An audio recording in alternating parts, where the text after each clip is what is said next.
पंडित राम प्रसाद बिस्मिल, अस्फाउल्लाह खां और ठाकुर रोशन सिंह की इस पावन धरा को मैं नमन करते हुए, इस भीषण गर्मी में भी आप इस जनसभा में आए हैं और लोकतंत्र को पुष्ट करने के लिए, मजबूत बनने के लिए, अपनी सहभागिता के लिए मोदी जी के विकसित भारत की संकल्पना को साकार करने में अपना योगदान दे रहे हैं।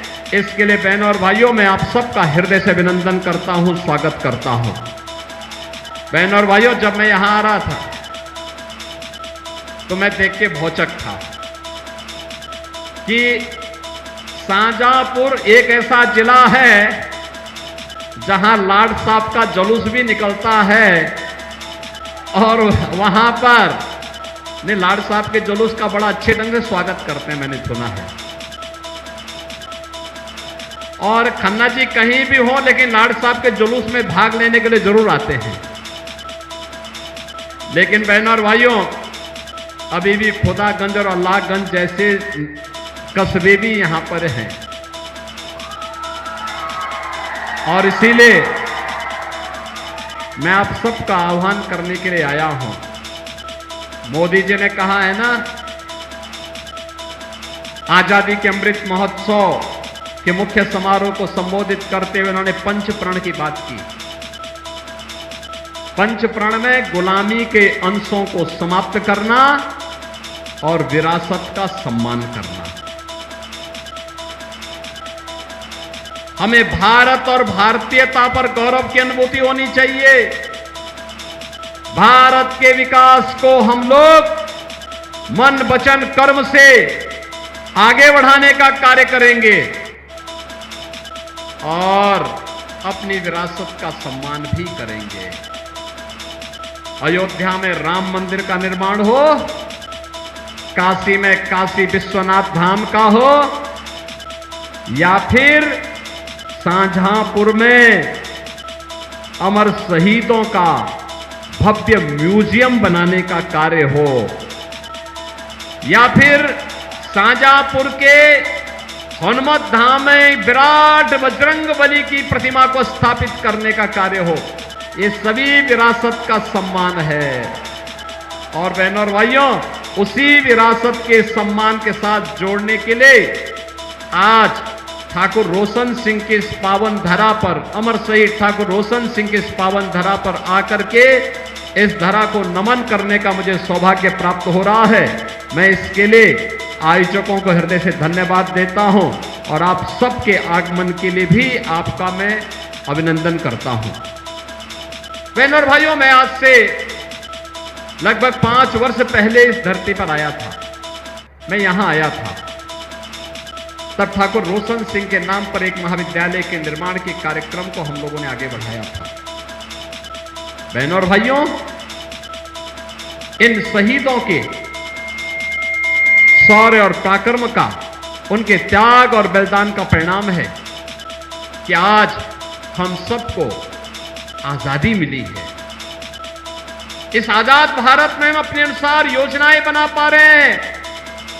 बिना भेदभाव के समाज के हर तबके को सम्मान मिल पा रहा है। कोई भेद नहीं है। गांव हो, गरीब हो, किसान हो, नौजवान हो, महिलाएं हो, सबको बराबर सम्मान प्राप्त हो रहा है। इन महानायकों के कारण आज भारत दुनिया का सिरमौर मोदी जी के नेतृत्व में बनता हुआ दिखाई दे रहा है। वह सपना जो हमारे शहीदों का था, जो बलिदानों का था। क्या कहा था पंडित राम प्रसाद बिस्मिल ने? यही तो कहा था जब फांसी हो रही थी।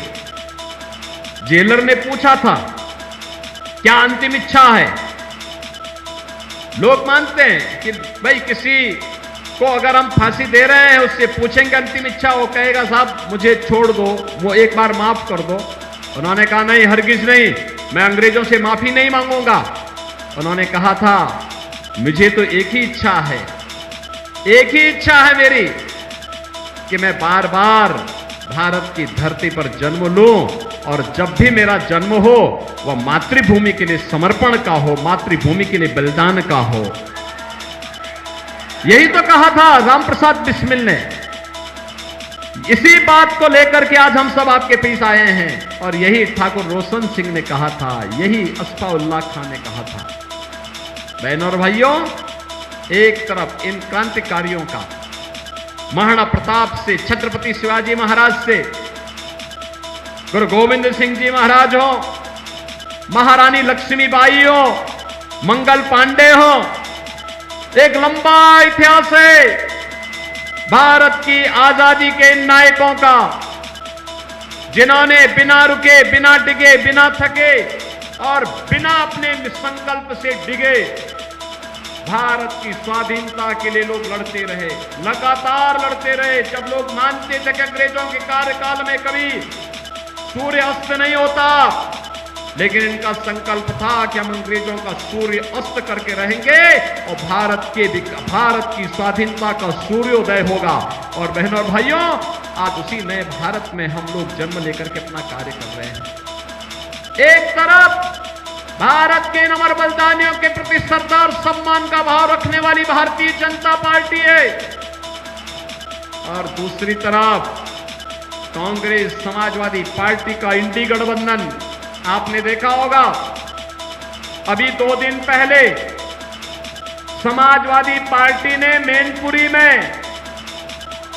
राष्ट्र नायक महाराणा प्रताप की प्रतिमा को पवित्र करने का प्रयास किया।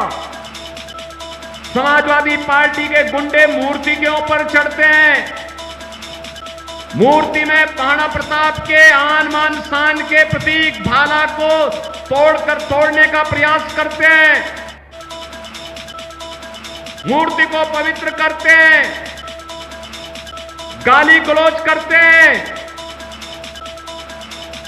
इस अकबर और औरंगजेब की औलादों को बताया जाना चाहिए, ये नया भारत है। इस नए भारत में राष्ट्र नायकों का अपमान भारत स्वीकार नहीं करता है, नहीं करता है। ऐसे ही समाजवादी पार्टी के गुंडों ने भारत के संविधान के शिल्पी बाबा साहब डॉक्टर भीमराव अंबेडकर की प्रतिमा को भी अपवित्र करने का प्रयास किया। बहनों और भाइयों, अभी भी कभी कभी मुझे लगता है कि कानून का राज स्थापित करने के बाद भी जब चुनाव आते हैं तो इन गुंडों की गर्मी चढ़ने लगती है। ऐसे लगता है जैसे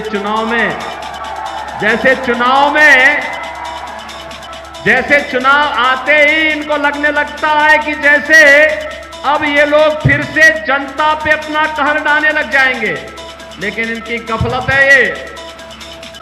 भारतीय जनता पार्टी जनता जनार्दन के आशीर्वाद से उनकी सेवा करते हुए प्रधानमंत्री मोदी जी के नेतृत्व में लगातार कार्य कर रही है, और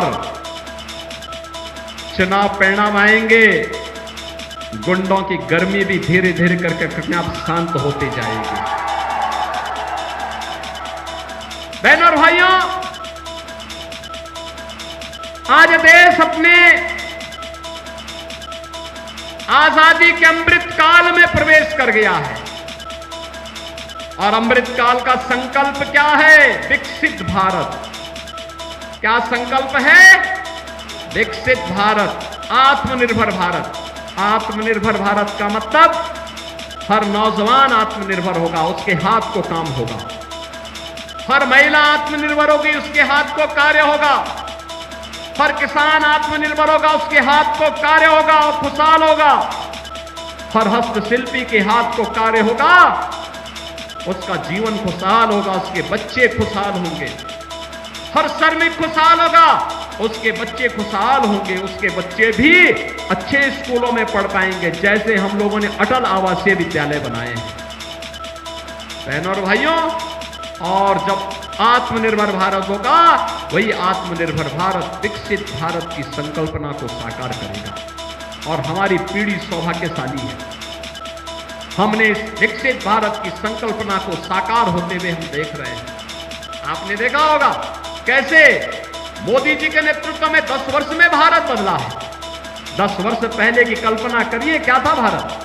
नौजवान पलायन करता था, किसान आत्महत्या करता था, गरीब भूखों मरता था, बीमार चिकित्सा सुविधा के अभाव में मरता था। किसी के पास दवा नहीं है, किसी के पास दवा का पैसा नहीं है, कहीं डॉक्टर नहीं है, कहीं चिकित्सालय नहीं है। और आज नए भारत में हाईवे है, रेलवे है, एक्सप्रेसवे है। खन्ना जी और जितिन जी और हमारे विधायकगण तो एक्सप्रेसवे को इसी हरदोई, इसी शाहजहांपुर होते हुए लेके जा रहे हैं। और इस एक्सप्रेसवे में एक एयर स्ट्रिप भी बनने जा रहा है। अगर बाई चांस कभी किसी दुश्मन से युद्ध करना पड़े तो भारतीय वायुसेना के विमान इसी एक्सप्रेसवे पे उतर करके यहीं से फिर दुश्मन के देश पर हमला करने की तैयारी करेंगे। यही शाहजहांपुर में होने जा रहा है। बहनों और भाइयों, आपने देखा होगा विकास के कार्य किस रूप में आगे बढ़ रहे हैं।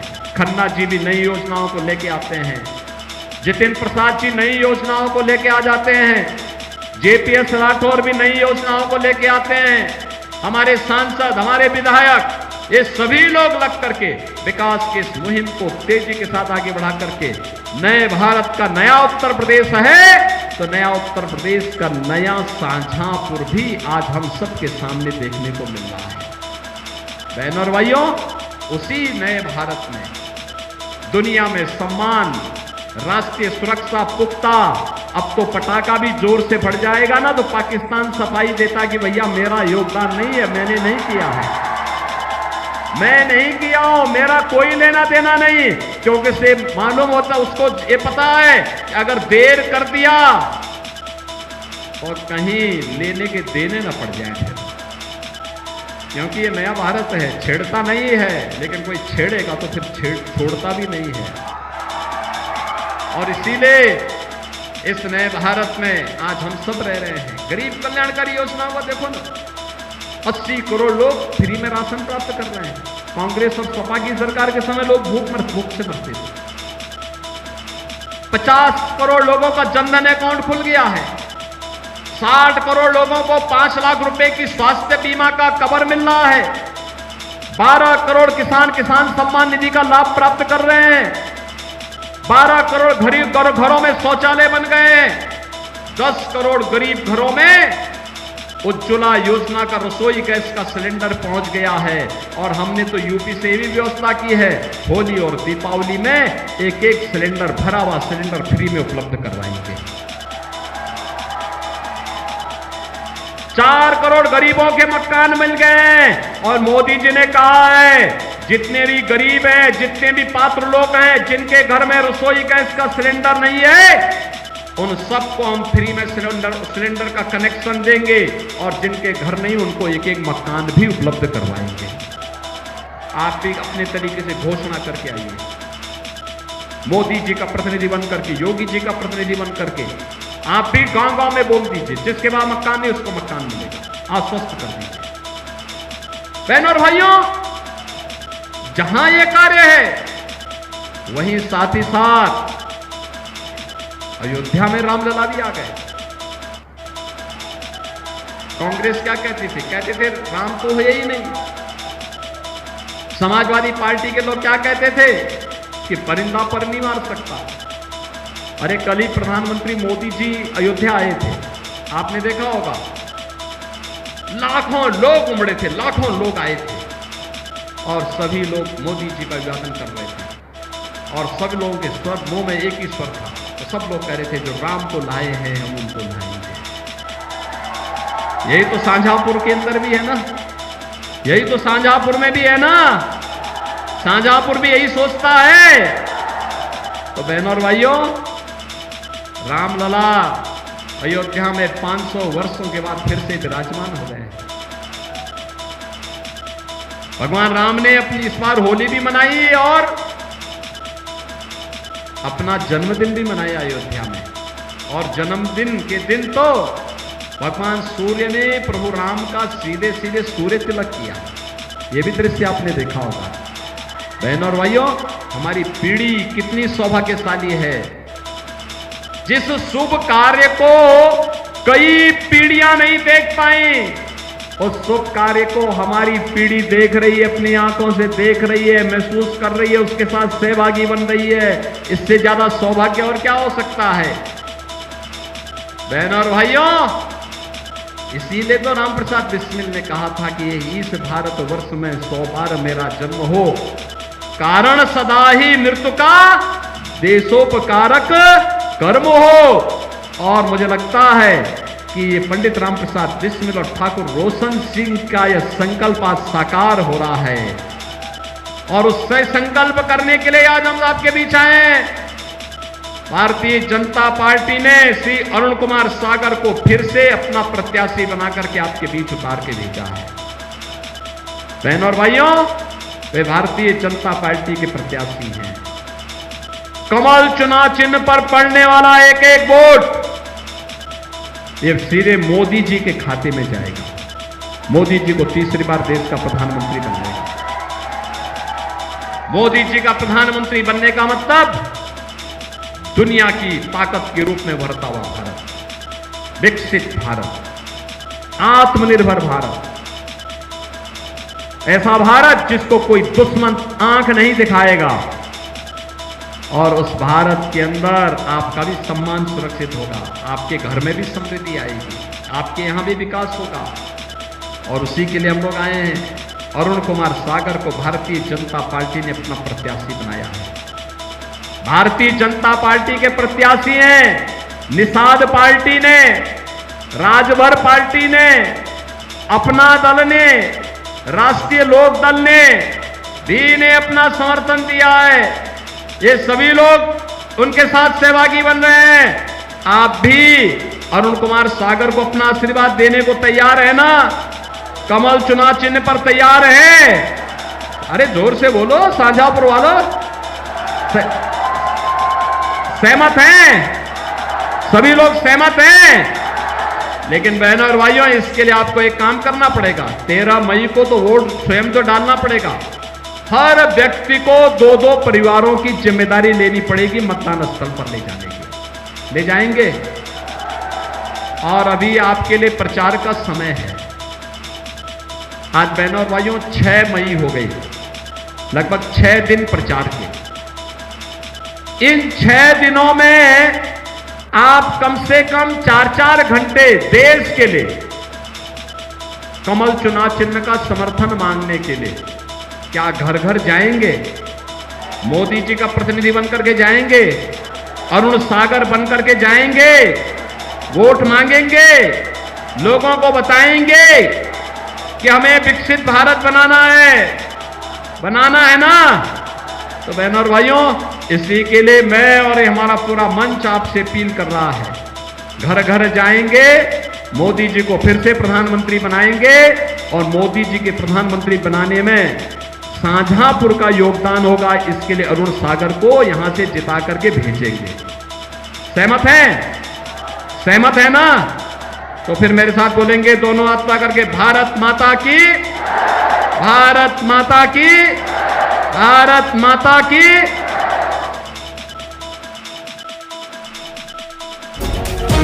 बड़ी खबर आपको बता रहे हैं, शाहजहांपुर में सीएम योगी आदित्यनाथ को आप सुन रहे थे। राष्ट्र नायकों का अपमान स्वीकार नहीं, ये बड़ी बातें उनकी तरफ से कही गई हैं। चुनाव आते ही गुंडों की गर्मी चढ़ने लग गई है, ये उनकी तरफ से कहा गया। चाहे भ्रष्टाचार का मुद्दा हो, चाहे जीरो टॉलरेंस की नीति के तहत कैसे सरकार कार्य कर रही है, तमाम मसलों पर अपनी बातें रखी हैं सीएम योगी आदित्यनाथ ने। और बीजेपी प्रत्याशी के पक्ष में वोट की अपील उनकी तरफ से की गई है शाहजहांपुर में। क्या कुछ उन्होंने कहा, आपको एक बार फिर से सुनवाते हैं। कानून का राज स्थापित करने के बाद भी जब चुनाव आते हैं तो इन गुंडों की गर्मी चढ़ने लगती है। ऐसे लगता है जैसे